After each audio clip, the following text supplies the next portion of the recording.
comienza el misterioso universo en la red. Enigmas ocultos, misterios del universo, Deep Web, civilizaciones antiguas. Todo esto y mucho más en El misterioso universo en la red, presentado por Víctor Pérez y su equipo de colaboradores, Ismael, Jacinto y Daniel. Disponible cada semana en la plataforma de iVoox. Búscalo como Misterioso Universo en la Red.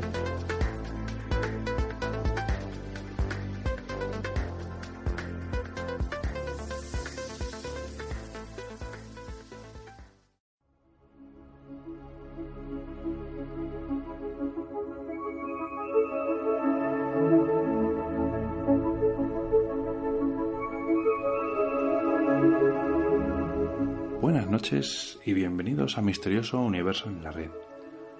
¿Os acordáis que la semana pasada hablamos del volcán Kilauea en la isla de Hawái? Bueno, pues como habréis podido ver en los medios, ha entrado en erupción de una forma aún más devastadora, llevando ríos de lava hasta el mismísimo mar. Al entrar en contacto con el agua, esta lava está creando partículas tóxicas en el humo que está produciendo y está contaminando bastante el aire, de tal forma que es necesario mascarilla y en algunas zonas incluso hasta oxígeno para poder estar. Lo malo de este paso, de este camino que se está haciendo, la lava hacia el mar, es que se encuentra en ese camino una central de residuos tóxicos que ha sido evacuada el día 3 de mayo, en el momento en que detectaron ya la primera erupción, y están a marchas forzadas intentando sacar todos esos residuos tóxicos, porque de llegar la lava a la central, que posiblemente llegue, provocaría una contaminación en el oxígeno, en el aire, que respiran, y ya sería inviable el poder estar en esa zona. Así que fijaos, al final sí que tenían razón los sismólogos y se ha complicado bastante, la verdad. Incluso se habla de que puede entrar un volcán cercano al Kilauea, que hay en la misma isla, de tal manera que sería bastante devastador a todo lo que ocurriría en esa isla, y es muy probable que destroce todo lo que hay construido. A su vez también hablamos de Yellowstone también, y es que resulta que a lo largo de la semana pasada encontraron una anomalía que los científicos no le han dado más importancia mientras no ocurran otras cosas, y es que uno de los geysers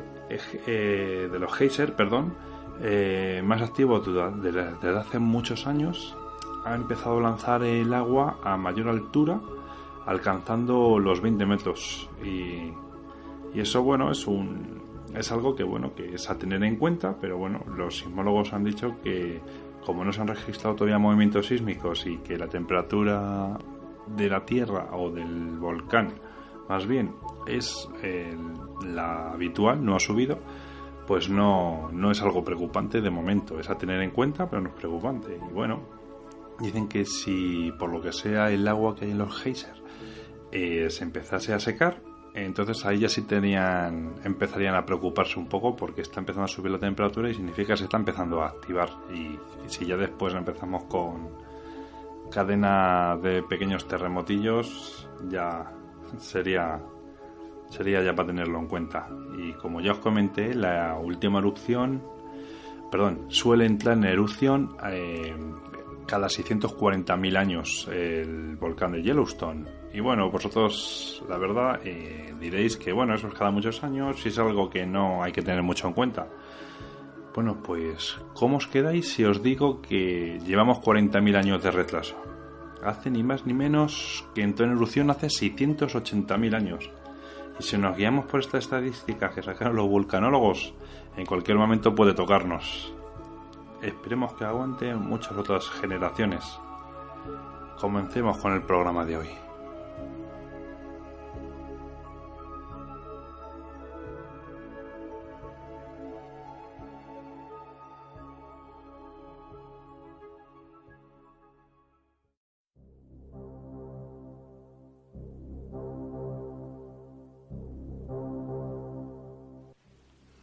En la casa de enfrente había uno de los cartelones.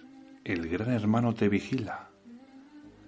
La telepantalla recibía y transmitía simultáneamente. Cualquier sonido que hiciera Winston, superior a un susurro, era captado por el aparato. Además, mientras permaneciera dentro del radio de visión de la placa de metal, podía ser visto a la vez que oído.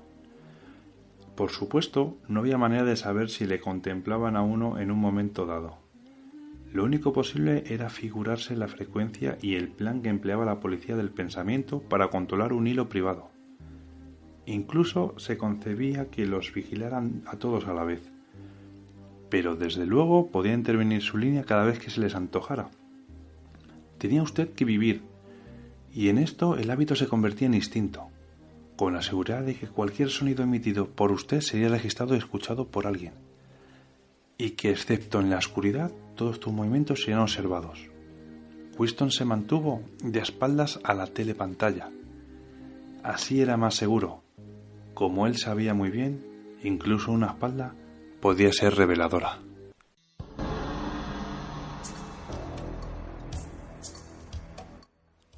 Acabamos de leer un texto del libro 1984 de George Orwell, escrito en 1949, donde se plantea la vigilancia y control absoluto de una población bajo el yugo de un superestado que todo lo ve y todo lo controla. Se escribió hace ya 69 años, y en aquellas páginas lo que habían escrito se ha hecho hoy en día realidad. Cada vez estamos más controlados digitalmente, y muchos conoceréis el programa televisivo de Big Brother o su copia en España Gran Hermano, en el que un grupo de personas viven en un recinto cerrado y aislado de la civilización. Cada persona con sus virtudes y sus defectos tienen que convivir durante un tiempo determinado, vigilados por cámaras y micrófonos. Entre ellos se nominan para que la audiencia vote y así expulsar al que menos puntos haya recibido. Esto es un reality show y el libro de Orwell se escribió en 1949. Pero ¿qué me decís si os digo que la realidad iguala la ficción o incluso la supera?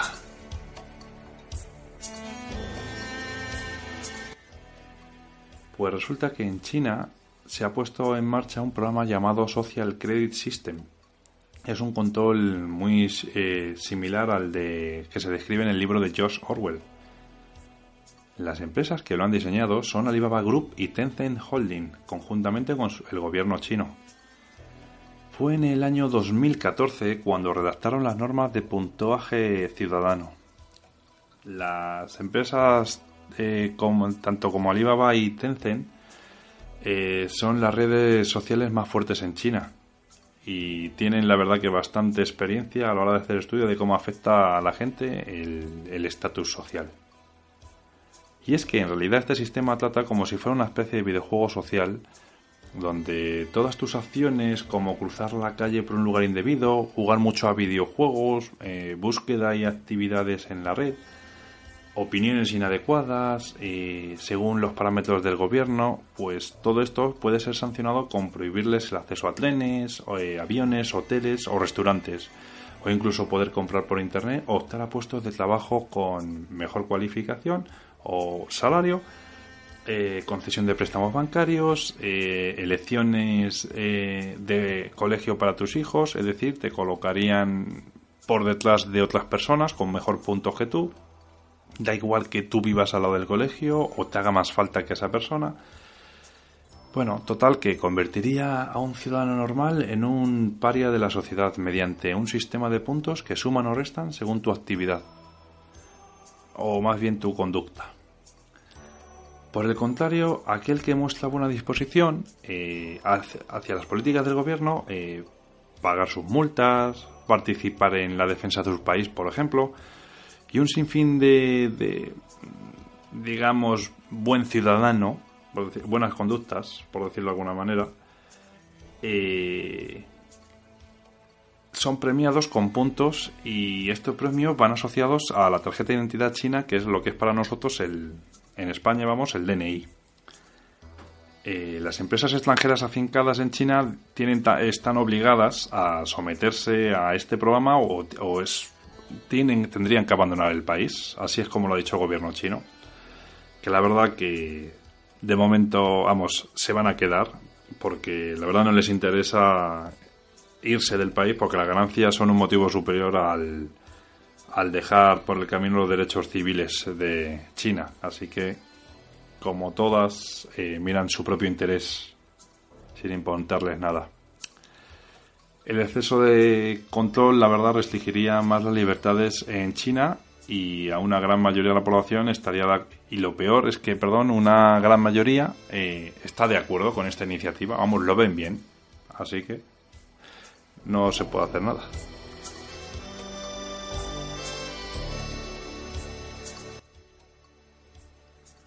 Pues todas estas puntuaciones pueden ser consultadas por cualquier persona que se baje la aplicación necesaria para el control. Y de esta manera puedes ver con quién te juntas o quién te rodea, si tiene buena conducta o por el contrario no te convenga. Porque es que resulta que este sistema también sanciona a la gente que tiene buena reputación si llegan a rodearse de gente con un perfil conflictivo, según este programa, vamos.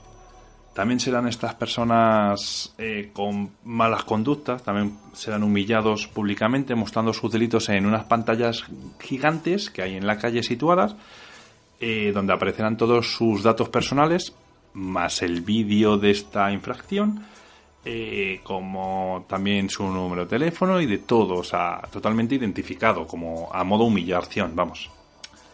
Esto hace la verdad que ciertos grupos sociales sean excluidos por miedo a ser sancionados.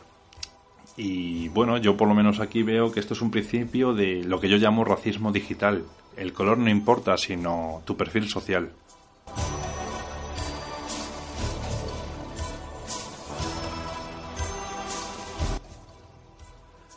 Y ahora os preguntaréis, ¿y todo esto cómo va a ser controlado?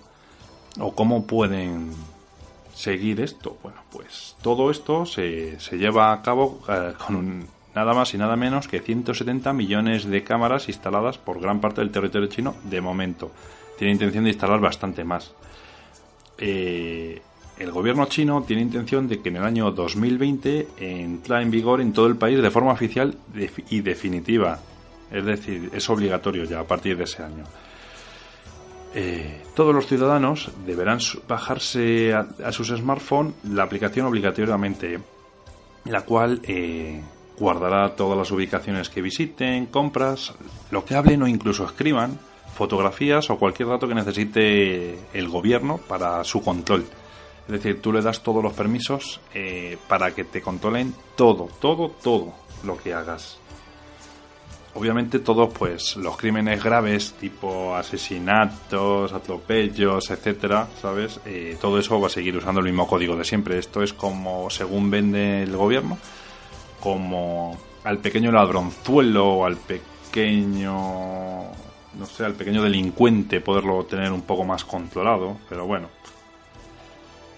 Esto, ¿sabes? Me recuerda mucho al tipo de control que podemos ver, no sé si habéis visto, una serie que se llama Black Mirror. Bueno, pues yo estoy hablando en concreto de la tercera temporada del primer capítulo, que se llama Caída en picado. Echarle un vistazo que vais a ver la similitud que tiene. Vamos, es prácticamente un calco. Y bueno, y ya me diréis a ver. Pero bueno. Y como ya hablamos la semana pasada, con estos datos pues sacan un perfil de cada persona y deciden quién es apto y quién no. Estas redes sociales que hemos hablado anteriormente. Hemos dejado, la verdad, que la era digital tome el control total de nuestras vidas. Y lo peor es que este sistema lo ven bien en otros países y están estudiando ponerlo en marcha fuera de China. Otros países, de momento, en Asia. Veremos a ver si nos llega a la Unión Europea también.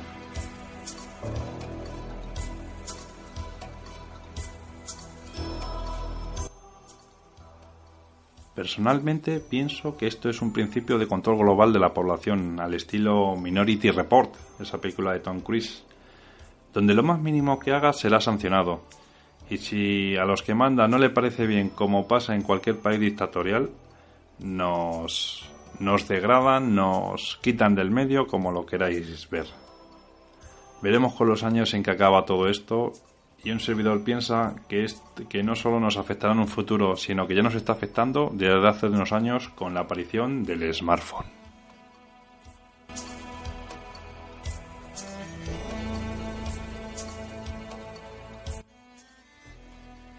Vamos a seguir con el control digital, pero nos vamos a migrar al continente americano. Como no, Estados Unidos, en su servicio de inteligencia, ha desarrollado un sistema de defensa que permitiría detectar instantáneamente ataques a sus sistemas informáticos, neutralizarlos e incluso contraatacar. El programa lleva el nombre de Monster Mind. Y esto así, se dio a conocer a través de un contratista de la NSA llamado Edward Snowden, que me imagino que habréis oído. Es como un mercenario que trabajó a nivel con temas informáticos y de la NSA, de Estados Unidos. Y al final, a raíz de ciertas filtraciones que ha hecho de ciertos secretos del gobierno de Estados Unidos, pues ha tenido que irse del país y poder refugiarse en Rusia. Lo tienen allí. Es como un Julian Assange de la Wikileaks, pero más de otra manera. Él ha estado también metido allí dentro y tal, y tiene cierta información que poco a poco va revelando y tal. Pero Rusia lo tiene allí un poco protegido, yo creo que porque les interesará. Este programa funcionaría analizando ingentes cantidades de metadatos para diferenciar el tráfico normal del tráfico anómalo, que es producido maliciosamente. La NSA extraería patrones a partir de ataques conocidos para saber cuando cierto tráfico no es normal, es anómalo, La información sobre un flujo de información no dice nada, pero la información sobre cientos o miles de flujos de información con la misma pinta sí que puede intuir bastante.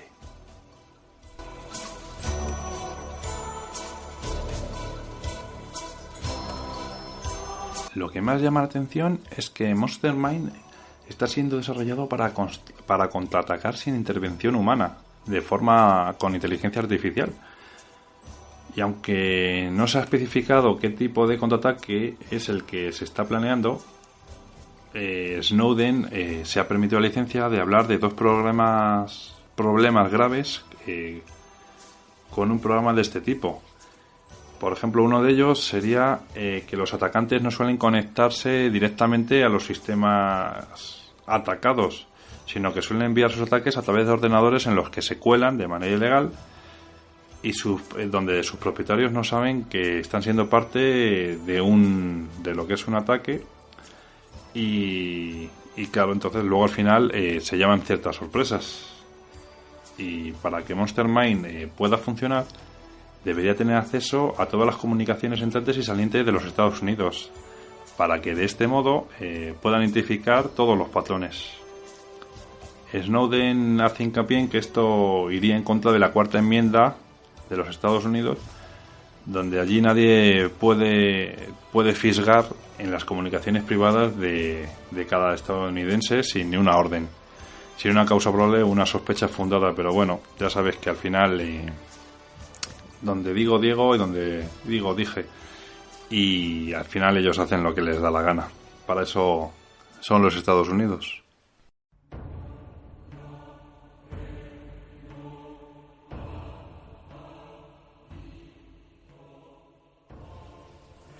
Y seguimos también con filtraciones que ha hecho de otro tipo de programa, es Edward Snowden, también de la NSA, en el cual consiste en que mapean todo Internet buscando cualquier tipo de dispositivo, cualquier lugar o cualquier cosa que necesiten durante todo el momento.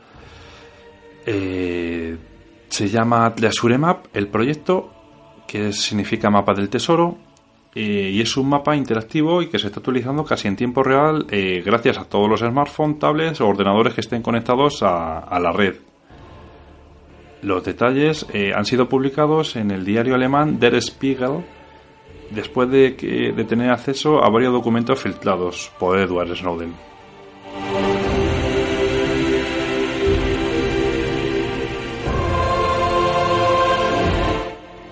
Según los documentos filtrados por Edward Snowden, cualquier empleado de la NSA o cualquiera de sus 4 aliados, en lo que a inteligencia hablamos, que serían los países como Inglaterra, Canadá, Australia o Nueva Zelanda, pueden instalar este software en nuestros ordenadores e investigar no solo el tráfico de Internet, sino los dispositivos que producen cierto tráfico.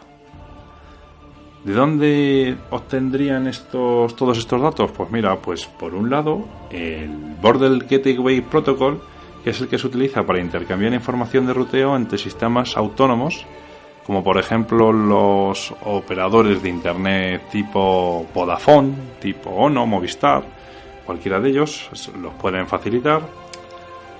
Y también por otro lado, realizando rutas de trazado a un ritmo bastante alto, entre 16 y 18 millones cada día aproximadamente. También hablan de otras formas, como los propios sistemas operativos y las huellas que estos van dejando en Internet o en los servidores DNS.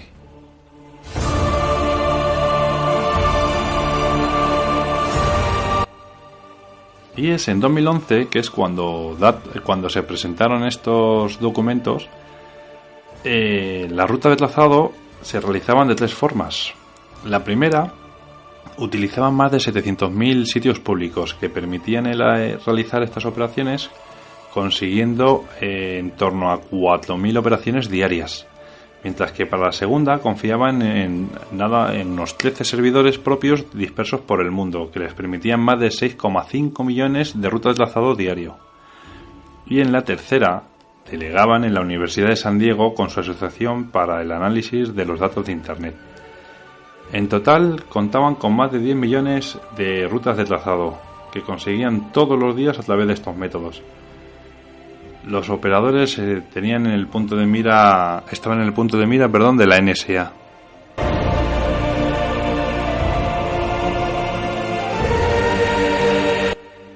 La NSA británica se propuso identificar varios de los ingenieros de una compañía alemana y tenerlos bajo cautela y vigilados, para de esta manera poder conseguir un acceso completo a la infraestructura de las redes. Una empresa contrató a Stellar varios servidores y conectividad vía satélite para dar servicio a sus clientes en África y Oriente Medio. La agencia consiguió hacerse con la contraseña maestra de su plataforma, con la que además de poder cortar el servicio cuando les placiera, podían acceder a la geolocalización de cualquier usuario de los que estuviéramos conectados. Por supuesto, este servidor comprometido estaba tras el cortafuegos de Stellar, por lo que han tenido que comprometer su red para poder entrar a sacar su beneficio.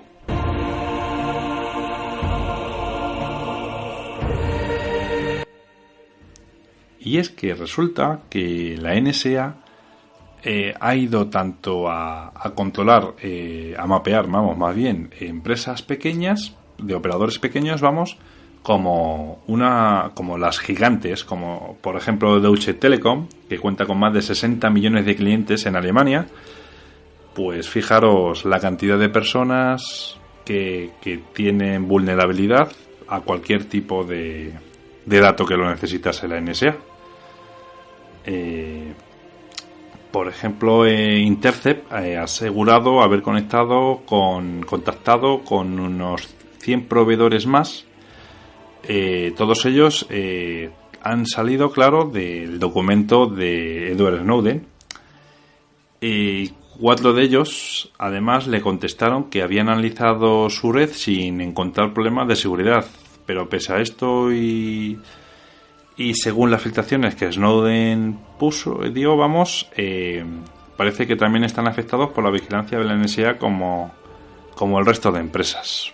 Aquí no se han librado ninguna y de ningún país.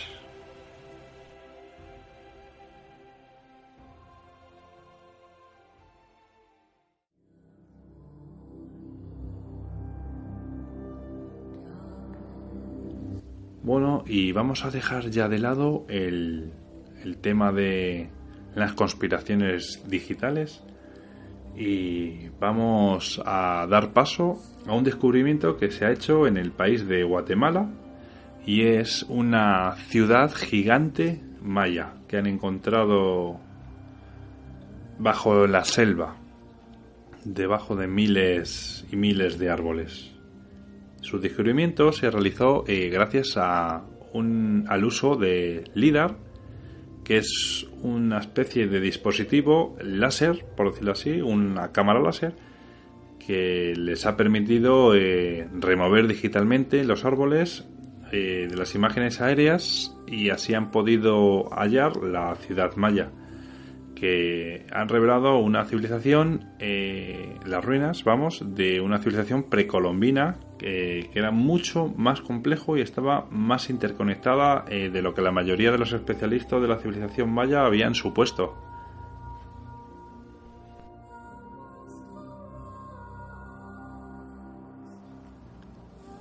Y según dijo Thomas Garrison, un arqueólogo del Instituto de Ítaca y explorador del National Geographic, que se ha especializado en el uso de la tecnología digital para la investigación arqueológica, hizo referencia a las imágenes obtenidas con LIDAR, que dejan claro que toda esta región era un sistema de asentamientos cuya escala y densidad de población habían sido subestimadas. Los investigadores escanearon aproximadamente unos 2.100 kilómetros cuadrados de la reserva de la biosfera maya en Guatemala, en el departamento de Petén, obteniendo el mayor conjunto de datos jamás obtenido por una cámara láser en investigación arqueológica. Además de cientos de estructuras previamente desconocidas, las imágenes proporcionaron unas supercarreteras que conectaban centros urbanos, canteras o sistemas complejos de irrigación y terrazas para la agricultura. Actividades que les permitió alimentar a cientos de trabajadores encargados de construir las grandes civilizaciones que ahora han sido descubiertas por esta tecnología de LIDAR.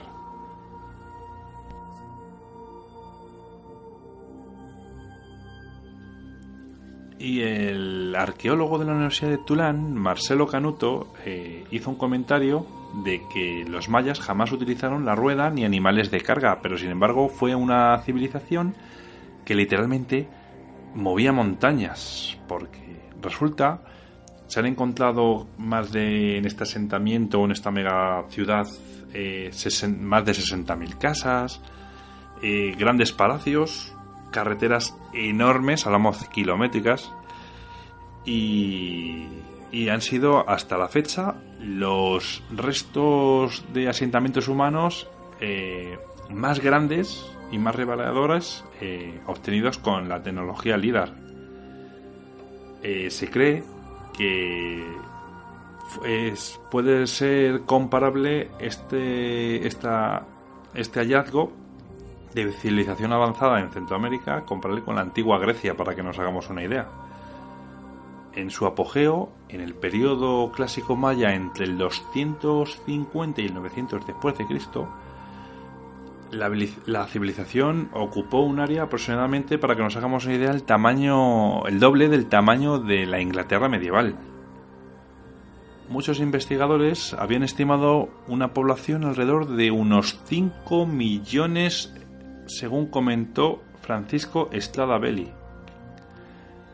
Pero con esta nueva información se ha barajado que podían haber sido realmente entre 10 y 15 millones las personas que habían vivido allí, incluido en muchas zonas pantanosas y bajas que se consideraban inhabitables, porque antiguamente los lagos llegaban más lejos los que hay allí alrededor. Entonces esas zonas se creían que no eran habitables, pero se han encontrado donde ahora hay agua también civilizaciones, casas. A simple vista, tú en vista aérea lo que ves es una espesa selva con un montículo arriba, pero la verdad que con esta tecnología, que es a través de un software de realidad aumentada, pues han sido capaces de revelar aproximadamente unas 1000 pirámides, para que nos hagamos una idea, 1000 pirámides mayas, muy similares a las de Egipto, para que nos hagamos una idea. Lo que pasa es que parecen a simple vista como pequeñas montañas o pequeños montículos, pero gracias a poder haber quitado esa tierra y esos árboles remover, se han revelado que que no son de forma natural. Ahí ha intervenido la mano de, como se suele decir vulgarmente, el hombre.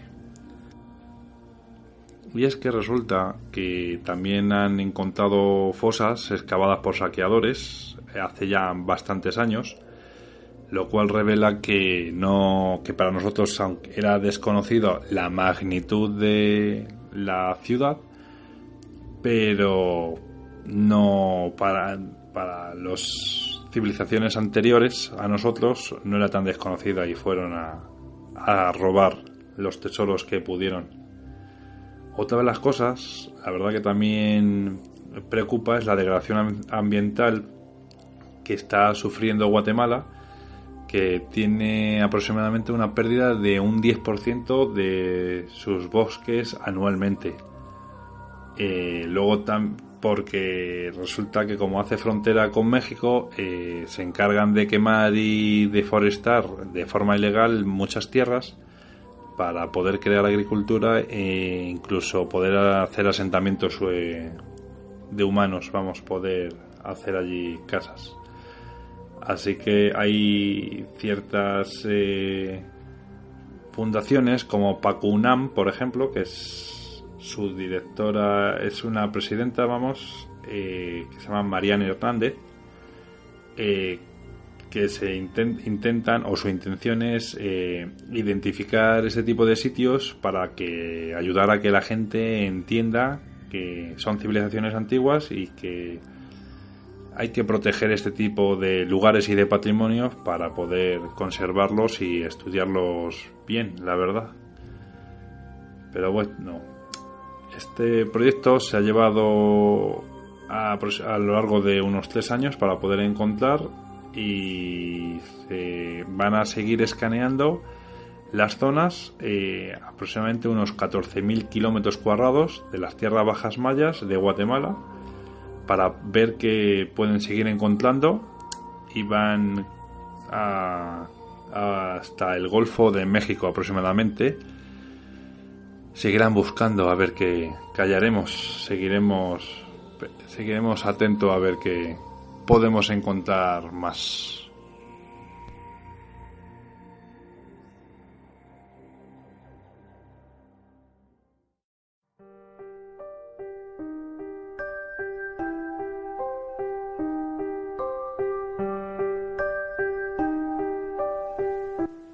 Bueno, y vamos a hablar sobre una leyenda que encontré sobre un hospital psiquiátrico que encontré por internet, que la verdad me llamó bastante la atención, bueno, sobre todo por la fachada que tiene y demás, y bueno, y por la historia que tiene detrás de todo esto, claro.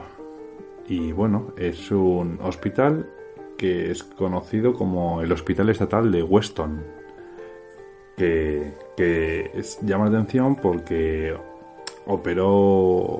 trabajó durante aproximadamente un siglo, desde 1864, bueno, algo más de un siglo más bien, hasta 1994, y la verdad que es famoso porque ha tenido historias de apariciones, y no solo desde que se cerró, y incluso me parece que se ha abierto también para atracciones turísticas y demás, y también actualmente es muy frecuentado por aficionados a la nueva tendencia que le llaman urbex, que viene siendo gente que visita lugares abandonados y tal. Pero bueno, también todas estas apariciones o fenómenos un poco extraños, según cuentan leyendas, se han dado también cuando estaba operativo el sanatorio.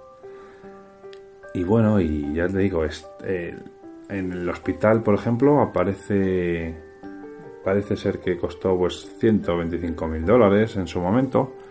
La verdad que bastante dinero, por lo que he podido ver. Pero bueno, la leyenda sí en cuestión es, por ejemplo, mira, un eminente psiquiatra llamado Thomas Kirby de la época fue el encargado de este proyecto, junto con un arquitecto llamado Richard Souden Andrew, que se encargaron de construir la estructura del edificio en forma de V, de tal forma que le pudiera dar el sol a todas las habitaciones.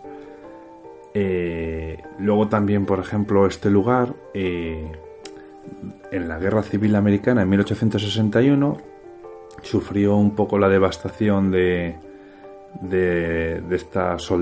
paso de estos soldados, los cuales utilizaron sus habitaciones también como a modo de establo, lo utilizaron también como un puesto de avanzado de la Unión, que era bastante estratégico. Y por ejemplo, pues en 1864 entraron a robar, y todavía no estaba construido, vamos, del todo, entraron a robar en el hospital y robaron la ropa que había y comida reservada para los primeros pacientes cuando se fuera a abrir, mientras estaba construyendo.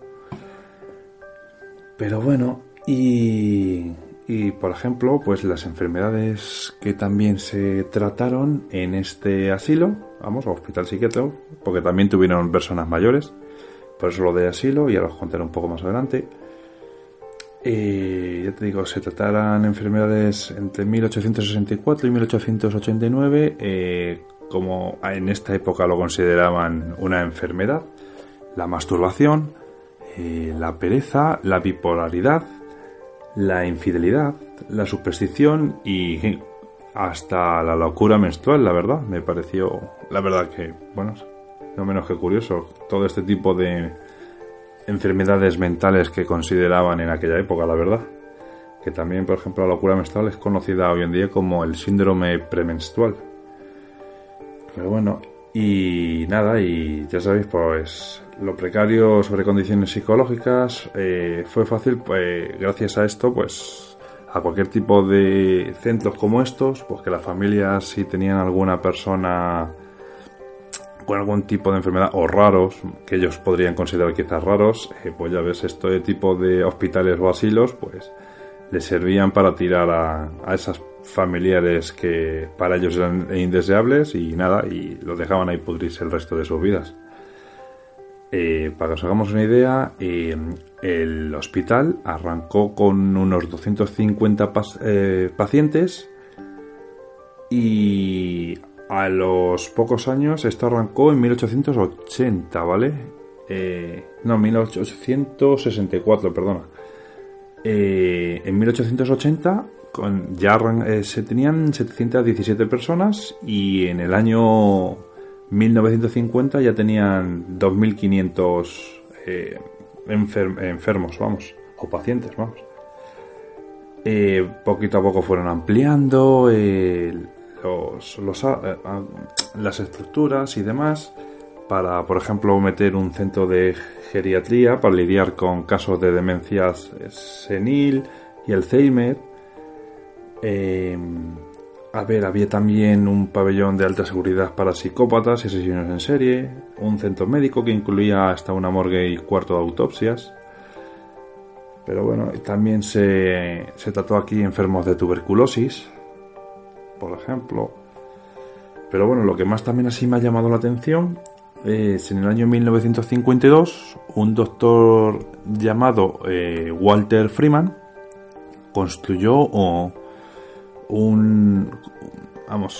una sala para dedicarla a hacer lobotomías, porque consideraba que había demasiados pacientes, los cuales no remuneraban mucho dinero, y nada, y entonces pues era su manera, por decirlo así, de abaratar costes, porque eran personas que si nadie no se las querían llevar a casa, o nadie las quería reclamar, pues claro, todo eso lo tenían que mantener ellos, la verdad. Y bueno, a mí cuando he leído así un poco la noticia, la verdad me ha dejado un poco impactado, porque este doctor propuso la idea que él llamó la operación Picahielo, que son una lobotomía bastante rápidas, que es usando un punzón metálico, el cual lo introducen por el ojo y golpean con un pequeño mazo para llegar al cerebro y reducir las capacidades de los pacientes al dañar su masa encefálica.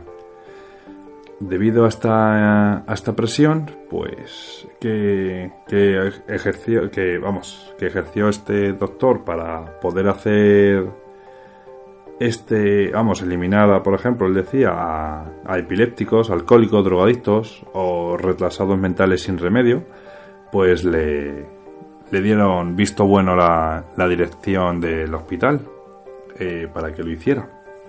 Y nada más y nada menos que consiguió pues 228 lobotomías en tan solo 2 semanas. Fijaros si se dio bastante prisa. Pero bueno, en cuanto la noticia se hizo pública y la crueldad que todo ello conllevaba, claro, pues nada, lo frenaron rápido las autoridades, por suerte, para sus pacientes. Luego también, en 1980, pues la población del hospital se redujo bastante debido a unos cambios de tratamientos y gracias ya a que empezaron a clasificar las enfermedades mentales y bueno, y ayudó a derivar a personas que realmente necesitaban este tipo ciertos tratamientos a sitios con más especializados, vamos.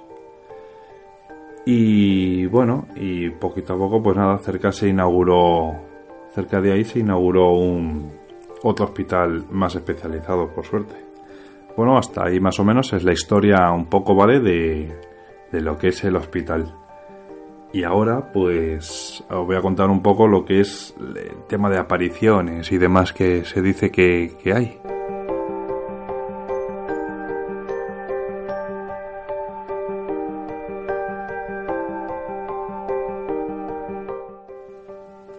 Bueno, y es que resulta que como en todos los lugares en donde han ocurrido tragedias y sufrimientos a pequeña o gran escala, pues bueno, ya sabéis que las historias de fantasmas abundan por todas partes. Incluso, por ejemplo, cuando en los últimos días ya estaba aún todavía operativo, ya había denuncias o reportes de sus trabajadores sobre apariciones de enfermeras, pacientes o doctores por los corredores, sin más, gemidos, llantos en salas abandonadas, o ruido producido por pianos que no había allí, vamos, o incluso a niños fantasmas, ya sabes. Pero bueno. Así que, pues nada, bueno, pues un equipo de investigadores paranormales, medium y demás, entraron en el hospital y bueno, llegaron todos a una especie como de acuerdo, y que incluso todos se pusieron de acuerdo y dijeron que el hospital estaba totalmente lleno de espíritus por todas partes. Había fantasmas de la guerra civil, decían, fantasmas en la guerra civil con uniformes azules de la Unión, que incluso hasta decían que estos fantasmas de la guerra civil montaban hasta guardias en los pasillos y demás. Los propios hay personal de seguridad también, y dicen que cuando hacían las rondas les acompañaban sombras. Oían sonidos de botas que marchaban con un paso fuerte, oían vapores de las tuberías y no había ninguna tubería con carga de gas. Oían disparos de mosquetes y cañones. E incluso hablaron de un tal Slipfoot, que fue un famoso psicópata de principios del siglo XIX, que dice que acechaba un baño donde se suicidó. Y nada, y dicen que el espectro del fantasma era un asesino en serie que atacaba cuando visitaban las jaulas en los sótanos, por ejemplo. Oían también en psicofonías a suicidas o reclusos que pedían misericordia durante toda la noche. E incluso hablaban de una niña, de un fantasma, a la cual llamaban Lily.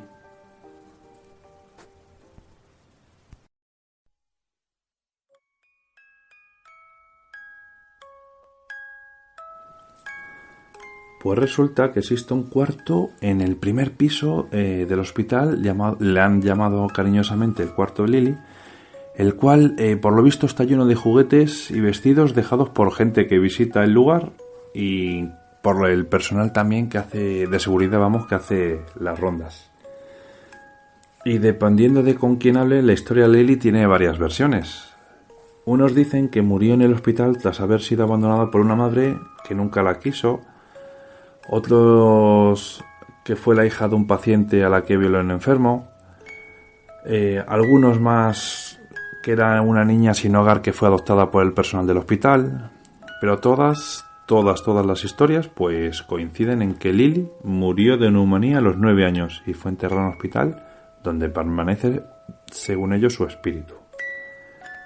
Lily, el fantasma, de Lily es bastante activo, según dicen, y se hace presente a los visitantes y personal que por allí rondan, haciendo mover sus juguetes cada vez que pasan, o incluso hasta hace rodar una pelota, o abre y hace sonar una caja de música por una mano invisible, o incluso juega con quienes deciden dar una patada a la pelota, moverla.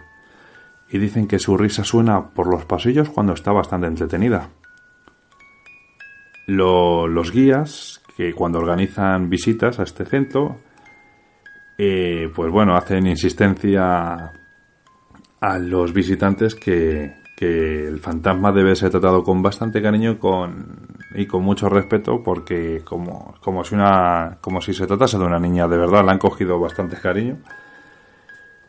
Y dicen que incluso hasta el fantasma de Lily es capaz de recordar y que tiene aprecio de los visitantes más frecuentes, que interactuando con ellos de forma más perceptiva y amistosa. Pero bueno, dice un investigador de lo paranormal, pues visitó el hospital en varias ocasiones y decidió contactar con el fantasma de Lily, preguntándole que si le recordaba.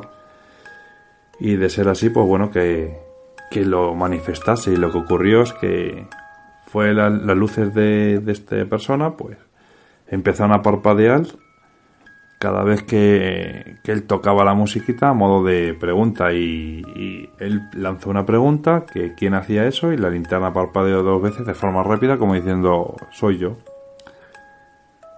Pero bueno, y resulta que una psíquica llamada Tammy Wilson, en el año 2010, entabló comunicación con Lily y, según dijo, descubrió varias cosas. Decía que la madre de la niña era una mujer con un nombre que iniciaba con la letra E. Era la hija única de una prominente familia inglesa que fue llevada al hospital cuando ésta ya estaba embarazada. Y la tal E se la dijo que sus padres habían muerto en un accidente y no podían vivir con ella, por lo cual pasó el resto de su vida junto a Lily en el interior del hospital. Y bueno, resulta que investigó y encontró en los registros de 1920 que había la información de una mujer que fue identificada como E, la cual llegó embarazada y dio a luz a una niña. Así que bueno, la verdad que eso, a día de hoy ya le digo que, según cuentan la leyenda, Lily juega con todos los visitantes que se prestan a ello. Y bueno, pues oye, me ha parecido llamativa, por lo menos, la leyenda, sobre todo, bueno, por el tema de la lobotomía. La verdad que es algo increíble, la verdad. Parece de películas tipo Shutter Island de Leonardo DiCaprio, pero ya veis que la realidad supera bastante a la ficción. Ya les digo, el que quiera buscarlo es conocido como Trans-Allegheny o como el Hospital Estatal de Weston. Os invito, le llaman el asilo para lunáticos, lo llaman. Os invito a que busquéis, si queréis, información. Y por lo menos que podáis buscar la fachada. Llama bastante la atención.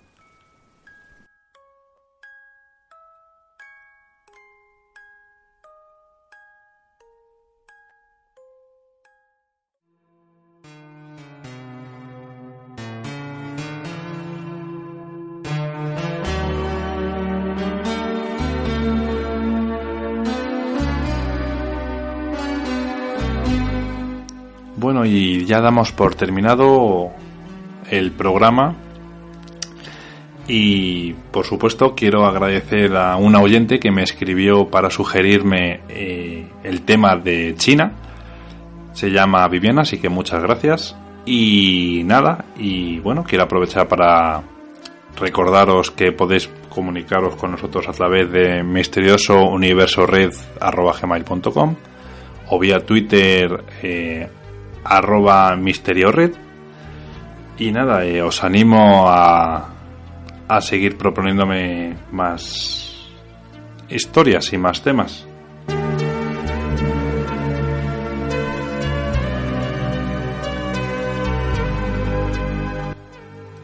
Seguiremos investigando en esta extensa red que nos rodea para poder traeros las noticias más actualizadas del mundo del misterio.